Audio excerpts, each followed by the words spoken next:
Good morning, good evening, good afternoon to our global audience. It is a great honor to be here today to discuss an issue that is very close to my heart, which is empowering women in agriculture, simply because women play a very crucial role in agriculture by contributing to food security, rural economies, and household nutrition. And yet they remain undersupported, underfunded, and underrepresented in key decision making.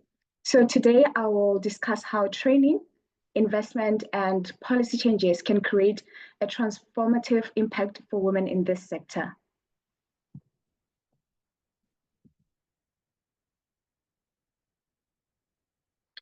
Research has made it very clear that women are at the heart of agriculture.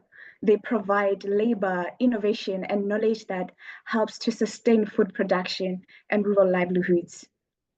In many African countries, women are not just farming, but they also help to manage their households in food security. They help to ensure that their families have nutritious meals. And despite of these contributions that these women are making, women still have or lack ownership of land, and they also still lack some resources that they need to be productive. And many do not even have secure land rights, which also helps to which actually hinders them and limits their ability to invest in the long-term improvement. You'll also realize that a lot of women in these rural areas, they lack access to finance. And this prevents them from focusing on purchasing essential inputs like quality seeds, um, fertilizers, and also it makes them to not be as efficient as they could be if they had these resources.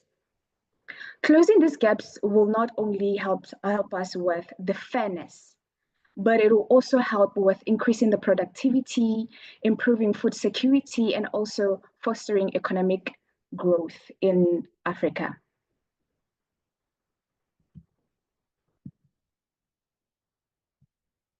Investing in women farmers is one of the most effective ways to reduce like poverty and hunger. A lot of research has shown that when women have finance and they have land and they have modern farming technologies, it helps to increase productivity significantly. So you will realize that if we are to address the gender gap in agriculture, it will help to reduce global food hunger by 150 million people. So if these gender gaps are to be addressed, 150 million people will not suffer from global hunger anymore. And this is simply because women tend to reinvest their earnings or their income into their families. They help to better ensure health of their families, they better education of their kids, and they also put some of their income in nutrition to help for future generations. Supporting female farmers is not just about empowering individuals, because we have just seen that women reinvest their income in bettering the lives of other people. So if we help to empower women, we're not only empowering them, but we're helping to make our economy, to make our communities to be more resilient and stronger.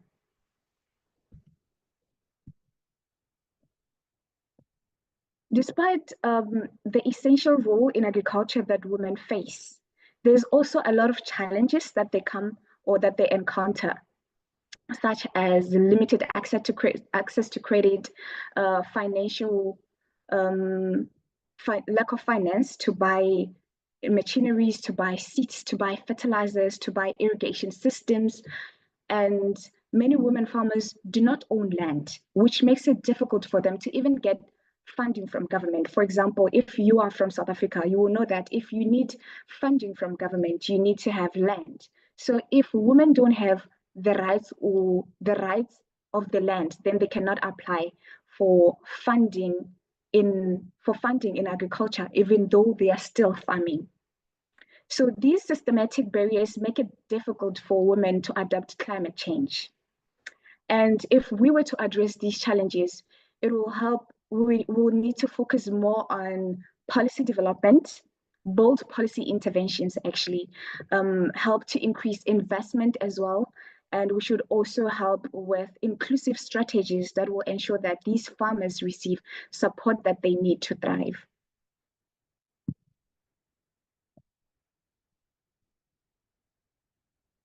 So through my work in South Africa, I have witnessed firsthand the power of training and capacity building in transforming women's agricultural lives.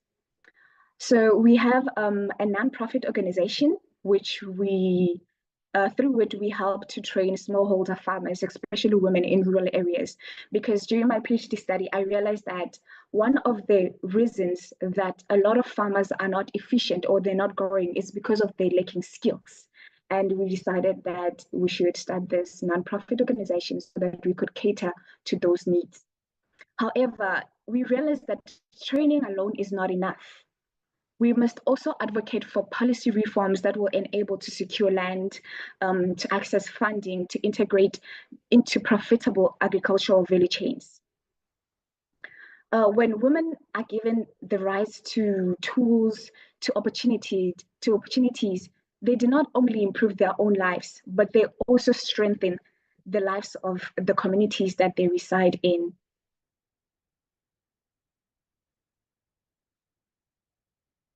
So you will realize that IFAD has been instrumental in empowering women in agriculture through the project that they have. So I'm just going to touch on few projects that they have. For example, they have holistic metrics. They have CADAP that strengthens agricultural research and innovation. And it also ensures women farmers have access to the latest technologies, to the best practices.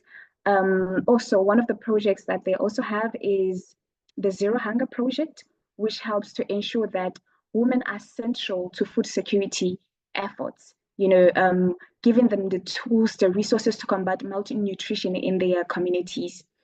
These initiatives collected, they create a stronger and more resilient future for women in agriculture.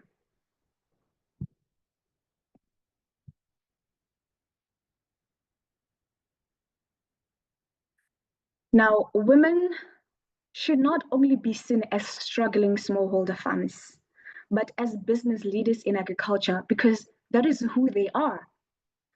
The shift from subsistence farming to agribusiness is very key in this case.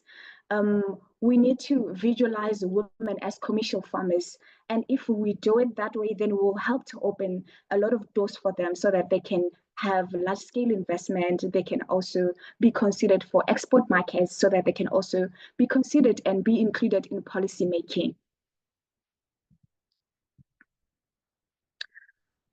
What I'm saying is we must start acting now.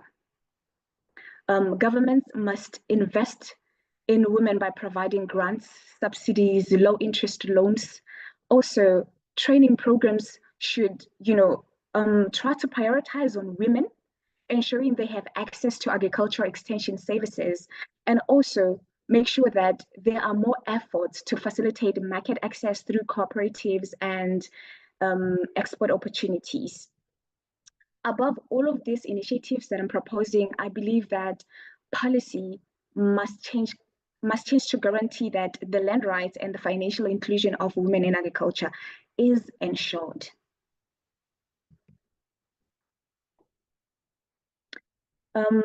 I envision a world where women farmers own their land, they run agribusinesses, and have influence on agricultural policies.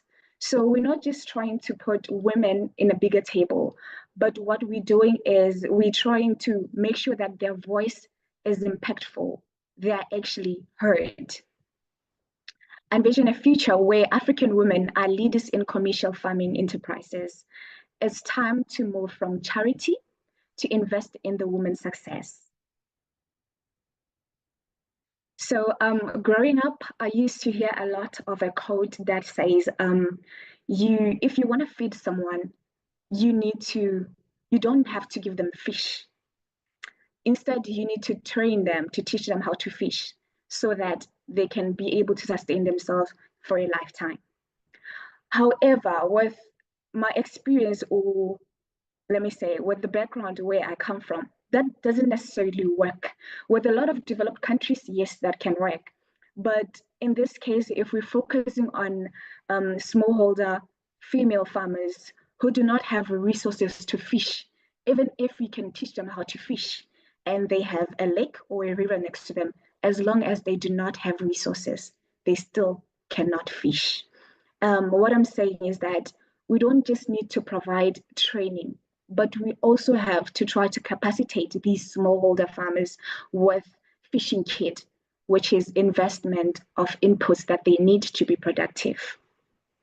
So last thought before I leave would be that let's remember that empowering women in agriculture is the key to feeding the world. Thank you so much for having me today.